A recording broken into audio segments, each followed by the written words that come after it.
Tata stocks, specifically 3 ऐसे Tata stocks जिसमें मैंने खुद इन्वेस्ट किया। मतलब आखिरी टाटा स्टॉक में एक काम करो, अब वीडियो एंड तक देखो, आपको समझ खुद आ जाएगा। और आज मैं आपको बताने वाला हूँ the reasons why I have invested in these stocks. ये काफी रिक्वेस्टेड वीडियो थी, मजा आएगा।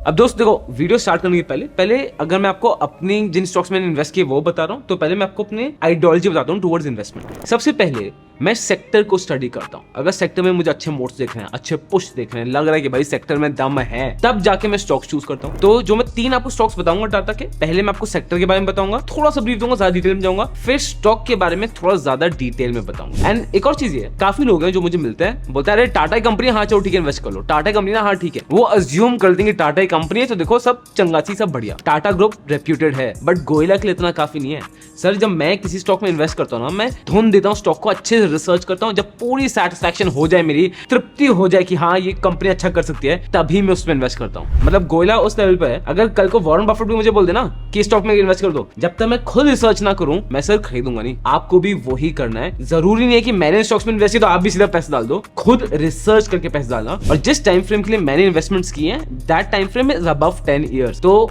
मैं तो प्राइसेस देखता भी नहीं हूँ स्टॉक्स की, ना मुझे देखनी है, मैं बस देख रहा हूँ धंधे को। मैं शेयर में नहीं, एक धंधे में इन्वेस्ट करता हूँ, बिजनेस में इन्वेस्ट करता हूँ। तो आज मैं आपको इन्हीं बिजनेस के बारे में बताऊंगा। और अगर आपने भी इन बिजनेस में इन्वेस्ट किया हो तो भाई गोयला हार्ट लिख देना, बिकॉज फिर तो हमारे दिल से दिल मैच करते हैं। तो पहला सेक्टर जिसमें देखो यार, मेरा तो बहुत फोकस है, मैं बहुत ऑप्टिमिस्टिक हूँ, वो है रिन्यूएबल एनर्जी। रिन्यूएबल एनर्जी से एनर्जी जनरेट करना सस्टेनेबल तरीके से, कार्बन फुटप्रिंट कम करना सिर्फ भारत की नीड नहीं है, पूरी दुनिया की नीड है। G20 में इसको हमने अच्छे से कवर किया था कि कैसे सारे G20 मेंबर्स जो 85% पोल्यूशन पूरी वर्ल्ड का कर रहे हैं, कितने ज्यादा सीरियस हैं टू मेक श्योर कि पोल्यूशन कम हो। बिकॉज अब दोस्त हमारे पास ऑप्शन नहीं है, वो ग्लोबल वार्मिंग का टाइम खत्म, इट्स ओवर। और ये कंपनी रिन्यूएबल एनर्जी में बहुत स्ट्रांगली प्लेस्ड है एंड इलेक्ट्रिक व्हीकल्स में भी अच्छा कर रही है, which for me is a bonus. आपने गेस कर लिया होगा, पहली कंपनी जिसमें मैंने इन्वेस्ट किया है वो है टाटा पावर। अब ब्रॉडली ये कंपनी करती क्या है ये हम सबको पता है। सबसे पहला ये एनर्जी जनरेट करती है, उसके बारे में हम बात करेंगे।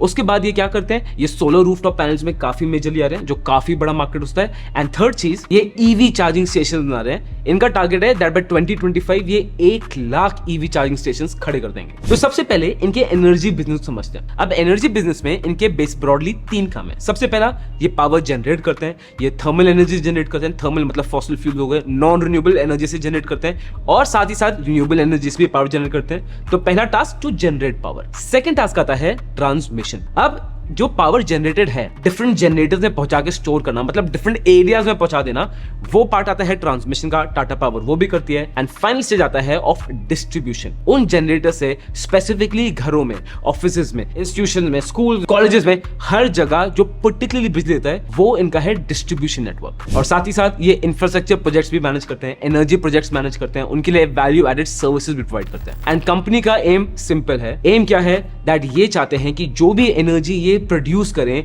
ये सिर्फ और सिर्फ रिन्यूएबल एनर्जी से हो और कंज्यूमर्स को ज्यादा एनर्जी एफिशिएंट बनाए, बेसिकली दुनिया का कार्बन फुटप्रिंट कम करें। अब सबसे पहली चीज, इस कंपनी में क्यों इन्वेस्ट कर रहा हूं, बिकॉज ये एक तो प्रॉब्लम बहुत बड़ी है दुनिया के लिए। क्या प्रॉब्लम है कि सर कार्बन फुटप्रिंट कम करना है and Tata power AIIMS directly for that. तो जो प्रॉब्लम है और उनका विजन है वो डायरेक्टली टैंडम में है। तो मेरे लिए ना ये एक अच्छी इन्वेस्टेबल अपॉर्चुनिटी है। कंपनी बोल रही है ये मेरा एम है, वो एक चीज है। दूसरी चीज ये है कि क्या कंपनी क्वांटिफाइबली ऑन पेपर, क्या नंबर्स में मुझे दिख रहा है कि वो उस एम की तरफ जा रहे हैं। In case of Tata power जवाब है हाँ। मैं आपको बताता हूं क्यों। अब अगर आप इनका देखोगे, जो 62% एनर्जी जनरेट हो रही है वो थर्मल सोर्सेस है। थर्मल सोर्सेस मतलब कोल, गैस, ऑयल। तो मेजरली ये अभी नॉन रिन्यूएबल सोर्सेज में, एंड 38% इनका रिन्यूएबल सोर्सेज में से। और अगेन 38% जो रिन्यूएबल सोर्सेज है, अगर मैं उसमें भी जूम इन करूंगा तो उस 38% में से 20% सोलर से आ रहा है, 6% आ रहा है हाइड्रो से। अब इस कंपनी के बहुत सारे प्रोजेक्ट्स चल रहे हैं ग्रीन एनर्जी प्रोड्यूस करने के लिए, और जब इस सारे प्रोजेक्ट्स कंप्लीट हो जाएंगे, जैसे आपको दिख रहा है 51% इनकी जो एनर्जी प्रोड्यूस होगी वो रिन्यूएबल एनर्जी से होगी, which can make big bucks for any investor. अब आ जाते हैं इनके सोलर रूफटॉप बिजनेस में।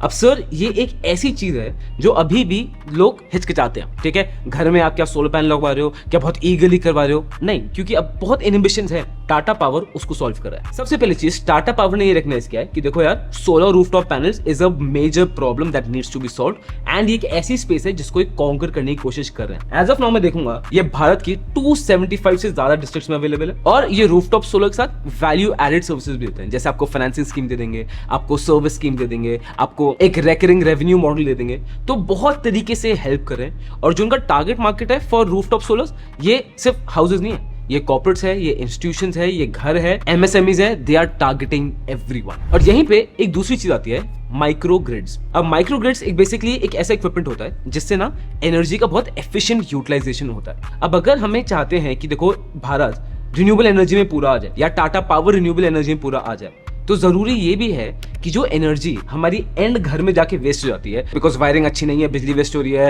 इक्विपमेंट इतनी अच्छी नहीं है, वहां पे बिजली लूज हो रही है, उसको भी कम करेंगे तो रिन्यूएबल एनर्जी जितनी बनानी है उसको भी कम बनाना पड़ेगा, तो कॉस्ट इफेक्टिव बेटर होगा। तो इसलिए यूज होते हैं माइक्रो ग्रिड्स। ये एक ऐसे इक्विपमेंट होते हैं, इनको डालोगे तो ये बिजली आपकी इक्वली बांटते हैं, मेकिंग श्योर बिजली सबसे ज्यादा एफिशिएंटली यूज हो रही है। और ये माइक्रो ग्रिड्स रूरल एरियाज में लगाए जा रहे हैं, और 161 माइक्रो ग्रिड्स ऑलरेडी लग चुके हैं। कंपनी की मैनेजमेंट ये बोल रही है कि माइक्रो ग्रिड्स में भी वो अपना फुटप्रिंट बढ़ाएंगे। और ये मैं आपको इस फैक्ट से भी दिखा सकता हूं कि Q1 FY24 में जो उनकी कैपेसिटी एडिशन हुई है, जो एनर्जी प्रोडक्शन जो बढ़ाई है, उसमें से 77% रिन्यूएबल एनर्जी पर है। तो this company is very serious for achieving it's goals, और सिर्फ कहने की बात नहीं है, ये मुझे ऑन पेपर दिख रहा है। और फिर अगर आप इस कंपनी को और डिटेल में जाओगे ना, इस कंपनी के आप कॉन कॉल्स पढ़ोगे, इस कंपनी के आप AGM पढ़ोगे, इस कंपनी के फाइनेंशियल देखोगे, आपको बहुत इन्फॉर्मेशन मिलेगी। जैसे एक इन्फॉर्मेशन मुझे बड़ी अच्छी लगी है, इनका एक ऐप आ रही है iTaps के नाम पे। This is like one all solution. तो अगर आपके पास iTaps ऐप है, ठीक है, अगर आपके पास टाटा का कोई सोलर सेल्स है, या सोलर फोटोवोल्टिक सेल्स है, या कुछ भी आपके पास इक्विपमेंट है, सारी इन्फॉर्मेशन ऐप में आएगी। हर एक चीज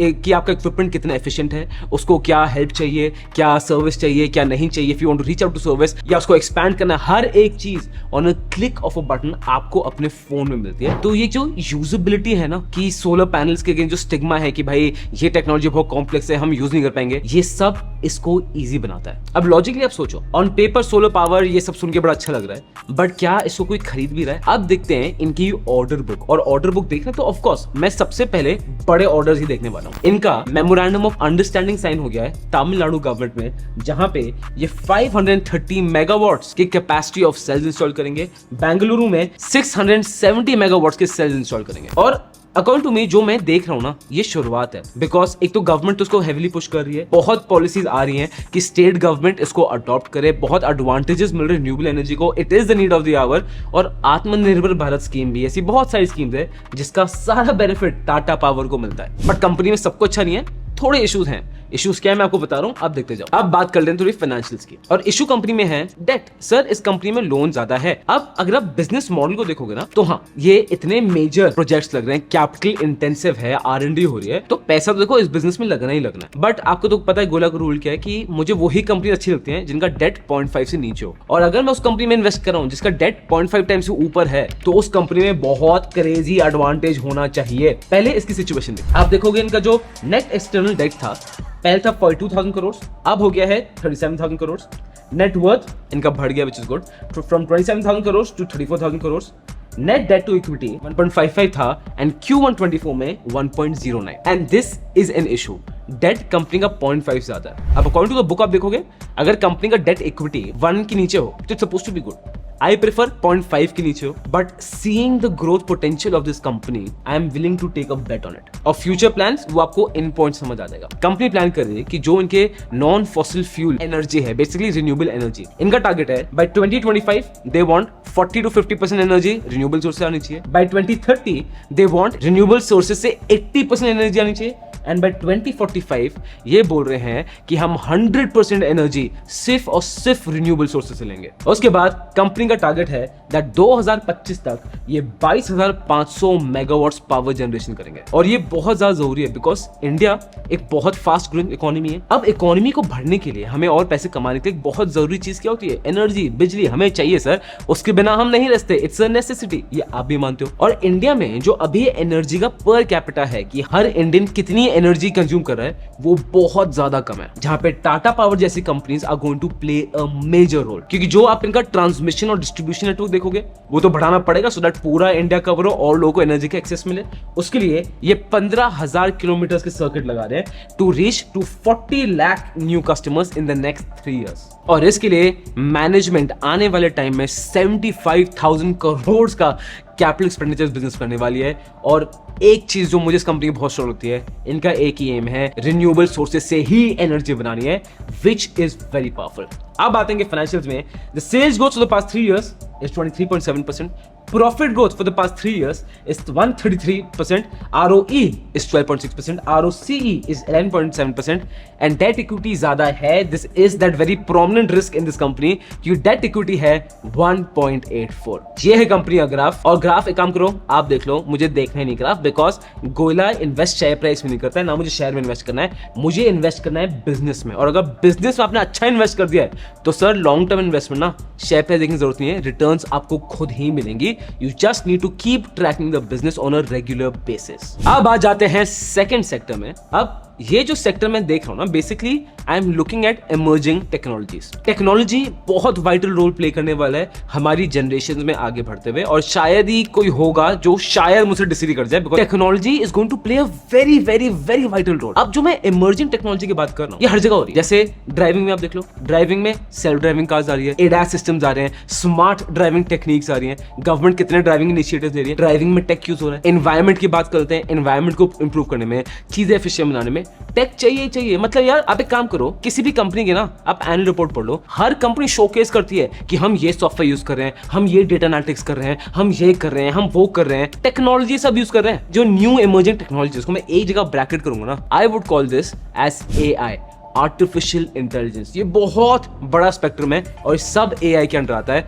और आपको पता है टाटा की कौन सी कंपनी है जिसके बारे में पढ़ता हूं मुझे कंपनी इतना एक्साइट करती है कि मेरा मुंह खुला का खुला रह जाता है, और इस कंपनी में मैंने लॉन्ग टर्म इन्वेस्ट किया हुआ है। ये कंपनी है टाटा एलेक्सी। अब टाटा एलेक्सी का बिजनेस बहुत ज्यादा ब्रॉड है एक्चुअली। तो एक काम करते हैं, पहले इनका ये देखते हैं कि इनको कितना % रेवेन्यू किधर से आ रहा है, और फिर करते करते हम जाएंगे कि बिजनेस एग्जैक्टली करता क्या। बट आगे बढ़ने के पहले मैं आपको दोबारा बता रहा हूँ, प्लीज खुद रिसर्च जरूर करना, बिकॉज अगर आपने बिना रिसर्च किए सिर्फ ये वीडियो देख के स्टॉक उठा लिया और मुझे पता चल गया, तो देखो गोयला का जो दिल है ना वो पूरा टूट के शैटर हो जाएगा। बिकॉज लॉन्ग टर्म में आप कभी पैसे कमा ही नहीं सकते, इससे कमा ही नहीं सकते। आप मुझसे लिख के ले लो, please do your own research. क्यों? बिकॉज अगर आप खुद रिसर्च नहीं करोगे, आप अभी वो मोटिवेट खरीद लोगे, 2-3 दिन में या 1-2 महीने में प्राइस ऊपर नीचे हुई ना, हालत खराब हो जाएगी, अब बेच दोगे। उस समय आपको याद भी रहेगा कि आपने वो स्टॉक खरीदा क्यों था, बिकॉज वो कहीं मोटिवेशन में आपने स्टॉक खरीद लिया, फिर आपको लगा हाँ चलो बेकार है बेचो, कुछ भी फायदा नहीं है, सिर्फ टाइम वेस्ट हो रहा है। हाँ हो सकता है अभी आप मुझे बहुत मन बोल रहे हो कि अबे गोयला तो वीडियो शुरू करना है यार, तू क्यों ये सब डिस्क्लेमर दे जा रहा है। बट दोस्तों डिस्क्लेमर नहीं है, मैं जेन्युइनली आपको बता रहा हूँ, I want to create 1 lakh successful investors by 2030। And again 1 lakh investors नहीं चाहिए मुझे, I want 1 lakh successful investors जो पैसे कमाते हो, जो इंडेक्स बीट कर रहे हो। प्लीज आप ये तभी कर पाओगे जब रिसर्च करोगे, और बस मेरी बात मान लो, खुद रिसर्च करो, स्टॉक लो, मजाक नहीं कर रहा हूँ। 3-4 साल बाद आके ना आप मेरा खुद एड्रेस ढूंढ लोगे दिल्ली में और आके मुझे इधर पक्की करोगे, बिकॉज इतना आपको प्रॉफिट होने वाला है। बस एक ही चीज जो आपको रोक रही है वो है रिसर्च वर्क करो। बहुत आसान है, आपके पीछे गोयला खड़ा, टेंशन क्यों है? अच्छा दोबारा टाटा एलेक्सी। अब टाटा एलेक्सी को समझने के लिए इनका रेवेन्यू देखते हैं कि रेवेन्यू कहां से आ रहा है। इनका 86% रेवेन्यू आता है एम्बेडेड प्रोडक्ट एंड डिजाइन से। बेसिकली यहाँ पे क्या करते हैं, यहाँ पे ये टेक्नोलॉजी कंसल्टिंग करते हैं, एक नया प्रोडक्ट डिजाइन करते हैं, डेवलप करते हैं नया प्रोडक्ट, सर्विसेज टेस्ट करते हैं, और ये बहुत सारी इंडस्ट्रीज के लिए होता है। This can be used for consumer electrics, it can be used for health care, it can be used for transportation, it can be used for telecom. मतलब मेजॉरिटी ऑफ द फील्ड्स ना वो इसमें आ जाएंगे। 86% revenue इधर से आ रहा है। उसके बाद इनका 11% रेवेन्यू आता है इंडस्ट्रियल डिजाइन एंड विजुअलाइजेशन से। यहाँ पे क्या करेंगे, ये आपका प्रोडक्ट डिजाइन करते हैं, ये आपकी मार्केट स्ट्रैटेजी बनाते हैं, आपकी ब्रांडिंग करते हैं, दिखाते हैं कि how will your product stand out, आपके फोरकास्ट करते हैं। तो जिस भी बिजनेस को हेल्प करेंगे ना, वो बिजनेस क्लियर होगा, देखो भाई मेरा प्रोडक्ट चलेगा, और सारा डेटा उसके हाथ में होगा। बिकॉज टाटा एलेक्सी ऐसी कंपनी है जो सिर्फ डेटा और रिसर्च पे ही आगे बढ़ती है। और इनका 3% रेवेन्यू आता है system integration and support. Basically अब जब सब रेडी हो गया, उसके बाद ये आपको सपोर्ट सर्विसेज देंगे, इनके एक्सपीरियंस सेंटर्स जिनसे वो बिजनेस टाटा एलेक्सी से हेल्प ले सकता है, इनके ट्रेनिंग एंड सेफ्टी मेजर्स हैं, फिर डिजाइन विजुअलाइजेशन है, वो सारा इस सेगमेंट में आता है। तो ब्रॉडली आप देखोगे ना टाटा एलेक्सी करता क्या, it is not Tata Tech, it is not TCS। Tata Elxsi एक बहुत ज्यादा नीश बिजनेस है, जहां पे अगर एक बिजनेस इनके पास गया ना, ये उस बिजनेस का एंड टू एंड सोल्यूशन देंगे। अब टाटा लेक्सी की मैनेजमेंट इसी के लिए एक बहुत ही इंटरेस्टिंग केस स्टडी बताती है, ये आपको जानने में बड़ा मजा आएगा। 2002 में, ठीक है, याद करो साल 2002 में इनके पास एक बिजनेस आता है। वो टाटा लेक्सी को बोलते हैं, देखो यार, हमें हाई डेफिनेशन वीडियो कॉन्फ्रेंसिंग चाहिए, अब मुझे एक प्लेटफॉर्म बनाना है उसके लिए। 2002 में तो भाई इतनी इंटरनेट कैपेसिटी भी नहीं थी, उस टाइम पे चाहिए हाई डेफिनेशन वीडियो कॉन्फ्रेंसिंग। तो आप सोचो, टेक्नोलॉजी कुछ थी नहीं, टाटा लेक्सी ने इनका पूरा प्लेटफॉर्म खड़ा किया वीडियो कॉन्फ्रेंसिंग, इनके एल्गोरिथम सेट किए, इनकी कोडिंग करी, इनका प्रोडक्ट डिजाइन किया, एक कूल सी वेबसाइट बनाई, हर चीज की, और फाइनली वही SG कॉन्फ्रेंसिंग का जो प्लेटफॉर्म का बिजनेस था ना, वो बिका एट $400 million। टाटा लेक्सी की मैनेजमेंट बोलती है, this is what we do for businesses, जहां पे बिजनेस की ऑपरेशनल एफिशिएंसी बढ़ाते हैं, उनकी कॉस्ट रिड्यूस करते हैं, उनको नए सर्विसेज और नई चीजें देते हैं जो कस्टमर्स को दे सकते हैं। ये ER&D में बहुत काम करते हैं। ER&D मतलब इंजीनियरिंग रिसर्च एंड डेवलपमेंट, इसमें बहुत पैसा इन्वेस्ट करते हैं। जो AI है उसके लिए ER&D में बहुत स्पेंड होता है, and Tata Elxsi is in a very strong position. उसके बाद ये IoT में है, इंटरनेट ऑफ थिंग्स, फिर डेटा एनालिटिक्स है, वर्चुअल रियलिटी है, आर्टिफिशियल इंटेलिजेंस है। Tata Elxsi is into a lot. तो बेसिकली वही मैं आपको बोल रहा हूँ, ब्रॉडली आपको समराइज करूंगा ना, इमर्जेंट टेक्नोलॉजीज मेरे लिए मतलब टाटा एलेक्सी। तो एक बार 5G की अगर मैं बात कर रहा हूँ, तो मिडिल ईस्ट टेलीकॉम ऑपरेटर से इनका टाई अप हुआ है, जहां पे ये 5G एप्लीकेशंस को डिजाइन करेंगे, डेवलप करेंगे। यही चीज हेल्थ केयर में भी यूज होगी, फिर इंटरनेट ऑफ थिंग्स में डिवाइसेस भी कनेक्ट होंगे, एंड 5G के लिए बड़ी एक स्ट्रेटेजिक पार्टनरशिप है जो आगे हेल्प करेगी। बट जो मुझे बहुत एक्साइट करता है इस कंपनी के बारे में, वो है ड्राइविंग। क्योंकि अब आप देखोगे गाड़ियां भी स्मार्ट हो रही हैं, सिर्फ फोन स्मार्ट का टाइम नहीं है, गाड़ियां भी स्मार्ट हो रही हैं, जहां पे गाड़ियों में ऑटोनॉमस ड्राइविंग आ रही है, ठीक है, गाड़ी खुद चला रहे हैं। फिर एडवांस ड्राइवर असिस्टेंट सिस्टम जो ADAS आजकल गाड़ियों में आता रहता है। फिर इलेक्ट्रिफिकेशन ऑफ प्रोजेक्ट्स हो रही है, गाड़ियां डिजिटलाइज हो रही हैं, गाड़ियों के लिए पूरा एक सॉफ्टवेयर चाहिए प्रॉपर, जो एक व्हीकल के लिए हो। और ये सिर्फ गाड़ियों के लिए ये सर्विस नहीं दे रहे हैं, ये एरोस्पेस के लिए दे रहे हैं, ये सर्विस ये रेलवेज के लिए भी दे रहे हैं। और ये ऑटोमोबाइल ट्रांसपोर्टेशन टाटा लेक्सी की तो बहुत मेजर चीज है। क्यों? इनका 43% रेवेन्यू टाटा लेक्सी का जो है ना, वो सिर्फ और सिर्फ ट्रांसपोर्टेशन सेगमेंट्स पे आ रहा है, और इस रेवेन्यू पे इन्होंने 32.7% की ईयर ऑन ईयर ग्रोथ देखी है। तो आपको दिख रहा है ये कितना मेजर स्कोप है। और याद है मैं आपको बता रहा था ER&D के बारे में, इंजीनियरिंग रिसर्च एंड डेवलपमेंट के बारे में, इसमें लोग पैसा इन्वेस्ट करें सो दैट नई टेक्नोलॉजीज बने, नई टेक्नोलॉजीज इमर्ज हो। वेल, अगर मैं ऑटोमोबाइल सेक्टर ऑन ओवरऑल बात करूं, तो they are the largest manufacturing sector जो ER&D में खर्चा कर रहे हैं। 2021 में जो ग्लोबली ER&D में पैसा खर्च किया था ना, खर्च नहीं, जो पैसा इन्वेस्ट किया था ER&D में, 10% of it was only for automobiles। and Tata Elxsi एक बहुत पावरफुल सिचुएशन में है भारत में to take advantage of this. मतलब इंडिया आने वाले टाइम में it is going to be the AI capital of the world. Tata Elxsi is going to be in the hub of the hub. That is how it's position to be. In the design of automobiles, in the design of say OTT platforms as front end, in the design of many of the features we see in mobile phones, Tata Elxsi is increasingly emerged as a global leader. And as car design, as auto design moves away from the purana mode, which was once in 10 years a Toyota gets a refresh or a Honda gets a refresh, as we move away from that into a car design refresh cycle, which is more like what Apple does with its phones, the addressable market for Tata Elxsi, we reckon, has expanded significantly. So it's a dominant player. It's the largest in India in engineering industry. और अगर आप सोच रहे हो कि गोला गाड़ियों में कितना यार तुम ER&D कर दोगे, क्या फर्क पड़ता है, एक बार आप ये देखिए सर, ADAS टेक्नोलॉजी है, मैन्युफैक्चरिंग है, पावर ट्रेन है। एक काम करो, just pause the video for 3 seconds और एक बार जस्ट रीड इट। और रिसेंटली टाटा लेक्सी का टाई अप हुआ है एल्प्स अल्पाइन के साथ।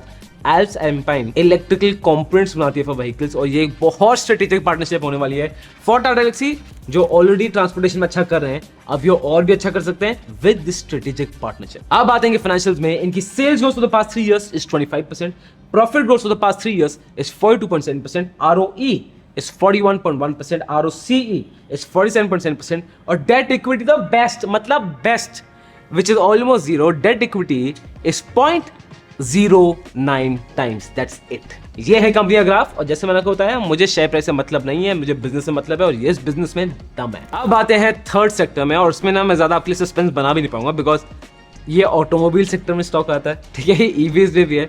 और ऑटोमोबाइल आप देखोगे इंडिया में अभी भी गाड़ियां बहुत लोगों के पास है ही नहीं, तो अभी तो गाड़ियों का पेनिट्रेशन भारत में एक्चुअली होना बाकी है जैसे इंफ्रास्ट्रक्चर बढ़ता रहता है। और अगस्त 2023 में जब हमारे देश का इन्फ्लेशन हाई हो रहा है, बैंक्स के इंटरेस्ट रेट बढ़ रहे हैं, हर चीज बढ़ रहे हैं, टेक्निकली लोगों को गाड़ियां कम खरीदनी चाहिए, पर अगस्त 2023 में हाईएस्ट कार सेल्स हुई हैं। दिस शोज कार मार्केट में कितना ज्यादा ऑप्टिमिज्म है, ऑटोमोबाइल मार्केट में कितना ज्यादा ऑप्टिमिज्म है। और आपको पता है मैं किस स्टॉक की बात कर रहा हूं, कोई सस्पेंस का फायदा नहीं है, ये स्टॉक है टाटा मोटर्स। बट आपको याद है मैं क्या वीडियो स्टार्टिंग किया था, थर्ड स्टॉक में थोड़ा पंगा है। टाटा मोटर्स में एक्चुअली मैंने इन्वेस्ट करने का प्लान हटा दिया, बट आप एक बार पूरा टाटा मोटर्स बारे समझ लो because it is very attractive. फिर मैंने क्यों प्लान चेंज कर लिया टाटा मोटर्स का, आपको वो बताऊंगा। टाटा मोटर्स, हम सब ऑलरेडी इसमें इतना ऑप्टिमिस्टिक हैं, तो बिजनेस गाड़ियों का काम है, आपको पता है, one of the world's leading automobile manufacturers है, काफी कॉमन नॉलेज है, सीधा इनके बिजनेस मॉडल बताता है। आप ये देखोगे बिजनेस वर्टिकल्स, पहले इनके आते हैं टाटा कमर्शियल व्हीकल्स, फिर आ जाएंगे टाटा पैसेंजर व्हीकल्स, फिर आता है इनका जैगुआर लैंड रोवर, और फिर आता है व्हीकल फाइनेंसिंग। अब अगर आप इन चार वर्टिकल्स को देखोगे तो आपको पता है 64% रेवेन्यू किस वर्टिकल से आ रहा है, गेस करो, एक बार गेस करो। 64% रेवेन्यू इनका आ रहा है just by Jaguar land rover. अब टाटा मोटर्स ने फोर्ड से 2008 में जैगुआर और लैंड रोवर दोनों ले ली, और 2013 में जैगुआर लैंड रोवर को एक कर दिया और अब बना दिया JLR। जैगुआर लैंड रोवर एक हारी हुई ब्रांड बन गई थी, पर टाटा मोटर्स ने सर पूरा का पूरा गेम ही चेंज कर दिया। पहले तो उन्होंने ऑर्गेनाइजेशन में स्ट्रक्चरल चेंजेस किए, जो उनका प्रोडक्ट पोर्टफोलियो था जैगुआर लैंड रोवर का, उसमें वाइबल ऑप्शंस लेके आए, और उन्होंने काफी कॉस्ट कटिंग की है इन द मैन्युफैक्चरिंग प्रोसेस। जैसे कि एक नई गाड़ी डिजाइन करने में बहुत ज्यादा खर्चा आता है, तो उन्होंने क्या किया, जो पुराने मॉडल्स थे उनको रीडेवलप किया, उनको ज्यादा बेटर बनाया, उनको एडवांस बनाया, जिससे कैपिटल एक्सपेंडिचर भी खर्च हुआ, कॉस्ट रिडक्शन भी कम हुई, and those cars have been really appreciated by everyone. और लैंड रोवर की जो पूरी गाड़ियां दिख रही हैं आपको, ओ हो, और Land rover defender, oh my God, मतलब दिल आया हुआ है हर आदमी का उस पर। फाइनेंशियल्स की बात कर लेते हैं। JLR का FY22 में इनका EBIT मार्जिन वॉज -0.4%, जो FY23 में अगले साल हो गया 2.4%, और इस बिजनेस ने फ्री कैश फ्लो दिया ऑफ 521 मिलियन यूरोस का। मतलब टाटा मोटर्स ने JLR को पूरा का पूरा ही पलट दिया। और ये टाटा मोटर्स ने सिर्फ JLR के साथ नहीं किया, अगर आप ऑटोमोबाइल इंडस्ट्री देखोगे, इंडिया में ऑटोमोबाइल इंडस्ट्री देखोगे, तो टाटा मोटर्स ने सर इंडस्ट्री बीटिंग ग्रोथ दी है, और एक साल नहीं, 3 कंटिन्यूस सालों में। सबसे पहला साल फ्रॉम FY20 to 21 इनकी थी 69% ग्रोथ, इट इज क्रेजी। फिर 2021 to 22 इनकी थी 67% की ग्रोथ, फिर 2022 to 23 इनकी थी 45% की ग्रोथ। ये नंबर्स इतने स्टैगरिंग है कि अगर मैं नंबर्स कंपेयर करता हूँ फ्रॉम FY19-20, तो इनका जो ग्रोथ है वॉल्यूम्स की बेसिस में वो 4 टाइम्स हो चुका है, एंड ग्रोथ रेवेन्यू की बेसिस में 5 टाइम्स हो चुका है। अब देखो गोयला को पता है आप क्या सोच रहे हो, ईवी के बारे में कब बात करेंगे। वेल अभी तो भारत में आप देखोगे तो ईवी मतलब सबसे पहले दिमाग में पिक्चर शायद टाटा मोटर्स की ही गाड़ी की आएगी, और क्यों ना यार, they are doing fantastic. Numbers दिखाता हूँ, जब इन्होंने ईवी सेल करना शुरू किया था इनकी वॉल्यूम थी 1.3,000, 1300 कार्स, और अब ये ईवी गाड़ियां बेच रहे हैं अप टू 50,000 कार्स। पूरा जो ईवी मार्केट है उसका 84% इज ऑफ टाटा मोटर्स। इनकी नई गाड़ियां कौन सी आई हैं, एक तो नेक्सॉन EV मैक्स जिसकी रेंज है ऑफ 453 किलोमीटर्स, टियागो EV जिसकी रेंज है 250 to 315 kilometres, express T EV जो बहुत सारे कैब में यूज हो रही है, फिर Tigor EV, Nexon EV prime, Nexon EV max. And ये भी नोट करना जरूरी है कि अभी ऑटोमोबाइल इंडस्ट्री में काफी प्राइस हाइक्स हो रहे हैं, बिकॉज इंडिया जो अच्छी चीज है वो गाड़ियों को लेकर ज्यादा स्ट्रिक्ट होता जा रहा है, सेफ्टी नॉर्म्स बेटर होनी चाहिए। एज ऑफ नाउ क्या है, BS6 फेज 2 एमिशन नॉर्म्स आ गए, तो ऑब्वियसली कार कंपनीज के लिए इट गेट्स वेरी डिफिकल्ट कि पूरा एमिशन नॉर्म से अपडेट करते रहे विदाउट डूइंग कॉस्ट इंक्रीमेंट। तो टाटा मोटर्स ने बोला था कि 1 अप्रैल इस साल के जो हो चुका है उनकी कमर्शियल व्हीकल्स में 5% से कॉस्ट इंक्रीज करी है, which actually is quite a major jump. और जो उनके पैसेंजर व्हीकल्स हैं उस पर भी 1 मई के बाद इंक्रीमेंट इस साल हो चुका है। वो डिपेंड करता है model to model, but on average increment हुआ है 0.6%। और एक और इंडस्ट्री ट्रेंड जो एक्चुअली काफी इंपॉर्टेंट है कि अब people are going for SUVs, people are going for compact SUVs। आजकल ट्रेंड ही वही चल रहा है, एंड टाटा मोटर्स ने इसे देखो बड़ा बेनिफिट किया है। जैसे आप देखते हो SUVs इन FY22 14,89,000 थे, कार्स थी 14,67,000। There was a difference but marginal difference. अब क्या है, cars are of 17 lakh something and SUVs are of 20 lakh something units। तो SUV का स्कोप है, क्रेज है, and Tata motors SUV market में it's the market leader with 31% market share. उसके बाद आता है Mahindra and Mahindra, then Maruti, then Hyundai. अब बात करते हैं टाटा मोटर्स की फाइनेंशियल्स में, फिर मैं आपको बताऊंगा कि मैं टाटा मोटर्स में इन्वेस्ट क्यों नहीं कर रहा। टाटा मोटर्स के फाइनेंशियल्स हैं, sales growth for past 3 years 9.84%, profit growth for the past 3 years is 31.20%, ROE 5.62%, ROCE is 5.95%, and debt equity, which is extremely high, and this is my main point of concern, debt equity है 2.96, debt equity almost 3 times touch कर रहा है। This is just unacceptable। ये है Tata Motors का graph ने तो अच्छा किया है, बट टाटा मोटर्स को मैंने स्विच क्यों किया? लाइक टाटा पावर, इसमें भी थोड़ा ज़्यादा रिस्क ले सकते थे, बट टाटा मोटर्स के कंपेरिजन में I find Mahindra and Mahindra to be a much better option. ये मेरा पर्सनल ओपिनियन आपको बता रहा हूँ फॉर लॉन्ग टर्म इन्वेस्टमेंट। मेरे पूरे पोर्टफोलियो में एज ऑफ नाउ तो मैं 2 ऑटोमोबाइल स्टॉक से ज़्यादा एक्सपोज नहीं होना चाहता ऑटोमोबाइल में। एक मैंने मारुति सुजुकी लिया है because it's Maruti Suzuki, come on, highest अगस्त में भी सेल हुई है। मारुति सुजुकी कहीं भी नहीं जा रहा, चाहे कोई भी जितने बारे में उसके बारे में कुछ भी बोल दे, अल्टीमेटली लोग मारुति सुजुकी की ही गाड़ी खरीद के लाते हैं, me myself included. And Mahindra, why not Tata motors? वो एक actually I can cover in different video. If you want तो कमेंट करो नीचे टाटा वर्सेस महिंद्रा। मुझे इसके 400 कमेंट आ गए, मैं पूरी वीडियो बना दूंगा। आपका फेवरेट टाटा स्टॉक कौन सी नीचे बताओ, और एक बार ये डिस्क्लेमर दोबारा सुन लो। This content is only for education purposes. We do not provide any buy or sell recommendations. Please do your own research before making an investment decision. All the companies mentioned in the content have no association with us until mentioned otherwise in the video itself.